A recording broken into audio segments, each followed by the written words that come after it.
In the tumultuous landscape of 16th-century France, where religious wars and political intrigue constantly simmered, the crown was a perilous seat.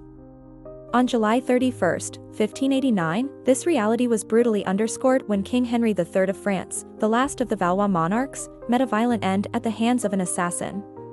His death was not merely a regicide, it was a pivotal moment in French history, a culmination of decades of religious strife and a desperate struggle for power. Today, we delve into the dramatic circumstances surrounding the assassination of Henry III, an event that reshaped the destiny of a nation. Henry III ascended to the French throne in 1574, inheriting a kingdom torn apart by the wars of religion, a series of brutal conflicts between Catholics and Huguenots, French Protestants. His reign was characterized by a constant struggle to maintain royal authority amidst powerful factions, particularly the ultra-Catholic Holy League, led by the ambitious Duke of Guise. Henry, a complex and often indecisive figure, found himself caught between these warring factions, attempting to navigate a path of compromise that satisfied no one. His efforts to assert control often backfired, alienating both Catholics and Protestants and deepening the political instability.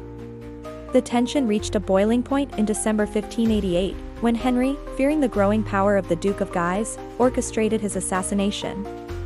This audacious act, intended to consolidate his power, instead ignited a furious backlash from the Holy League and much of Catholic France. Henry was denounced as a tyrant and a heretic, and his authority crumbled. He was forced to flee Paris and sought an uneasy alliance with his Protestant cousin and heir presumptive, Henry of Navarre.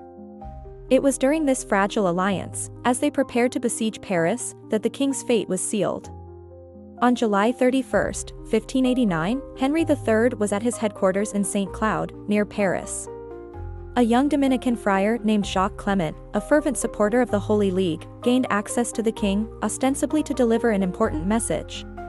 As Henry read the letter, Clément, driven by religious fanaticism and a belief that he was acting on divine will, plunged a knife into the king's abdomen.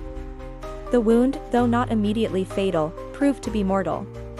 Henry III died the following day, August 1, 1589, after naming Henry of Navarre as his successor, urging his Catholic nobles to accept him. Clément was immediately killed by the king's guards.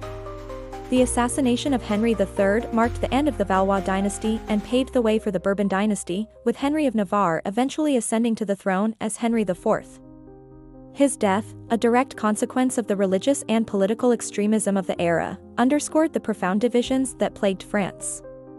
The assassination of Henry III remains a dramatic and tragic chapter in French history, a stark reminder of the perils of power and the devastating consequences of religious intolerance. It also highlighted the dangerous precedent of regicide, a concept that would continue to haunt European monarchies for centuries.